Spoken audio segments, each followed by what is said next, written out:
I have found Ross Stripling at the Trop joining us now. And Ross, thank you for hopping on. And I would say about 5-10 minutes ago, we showed the great story on Infield Chatter about your little side job giving advice on the stock market. So tell us more about how that came about and how difficult it is to manage both doing that and, facing hitters in Major League Baseball. Yeah, what's up, man? Thanks for having me on. So essentially, I had a Tommy John in the minor leagues and, was kind of thinking, man, if I don't, come back, what am I going to do with my life? At all this time, I was just wearing it in 120 degrees in Arizona and basically just, wanted to have something to fall back on. And I grew up with parents and grandparents that were very involved in the stock market, and I was passionate about it. So I ended up getting licensed, took 2 big old tests, got licensed as a stockbroker, and then now I do it in the off season. I sit in a cubicle for half the day, and then I go work out for half the day, and obviously keep up. Very volatile right now, but a lot of fun.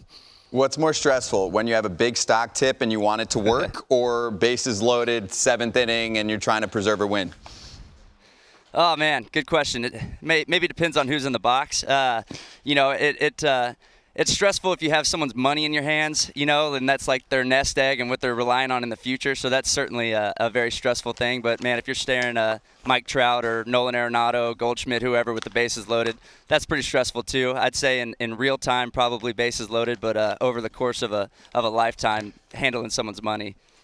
Serious question, Ross. Do teammates ask you for advice from time to time on the market? Yeah, definitely. I think a lot of guys in this locker room make a whole bunch of money, and they want to know if their money manager's doing the right thing and all that kind of stuff. So they'll come to me and just be like, hey, my guy put me in this, or my guy's thinking about, certain securities or whatnot. And they'll come to me and be like, does this make sense? And I'll be like, yeah, that's almost always it's good stuff. So, luckily the business is run by a bunch of really smart people. And then, like I said, the guys in the locker room make a lot of money. So they have an opportunity to invest in some great things that, others may not have the opportunity to. So if I can be a soundboard for them and help out anyway, it's great. Yeah, I like that. That's a good place to start. Plenty of people with some big-time cash, some investments in the locker room. Okay, let's get to your Instagram. There's a lot to cover here. Let's start with your dancing and your singing ability and what went down recently with you and David Freese and some others.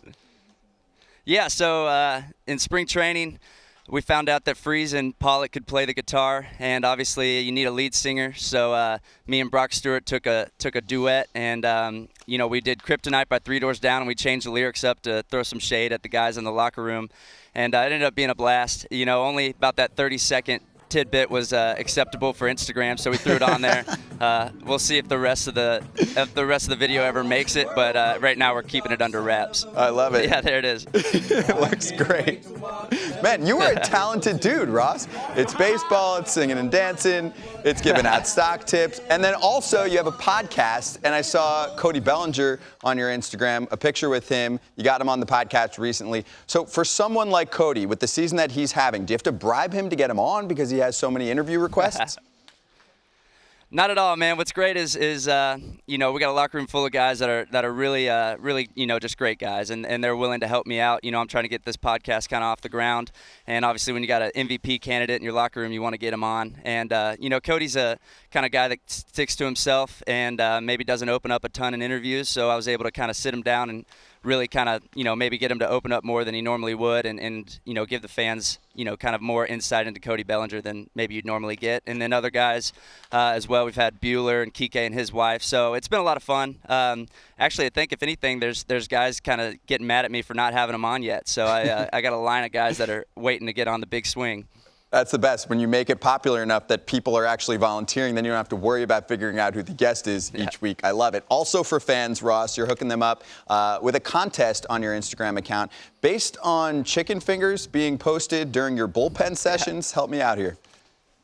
Yeah, so essentially from the Players Weekend, I go with the nickname Chicken Strip on my back, which has seemed to kind of take off. I think more people call me Chicken Strip in L.A. than they do Ross or Strip or whatever, So Chicken Strip's taken off, and obviously Dodger Stadium sells some great chicken strips. So anytime I'm pitching or warming up, I have fans, if they can like hold up the chicken strips and get me in the background and, you know, do hashtag chicken strip, I'll repost it or whatever, and then maybe, you know, down the road give away some signed cleats or whatnot. So just trying to get, you know, fans involved with the chicken strip and, you know, kind of keep that nickname going. That's epic. There's an endorsement deal lining up somewhere where you can send out a coupon for free chicken strips from someone. Somebody's watching right now, part of one of the fast food chains, and they're going to set this up. Ross, you're the man. This is awesome. Thank you so much, and good luck the rest of the way, okay?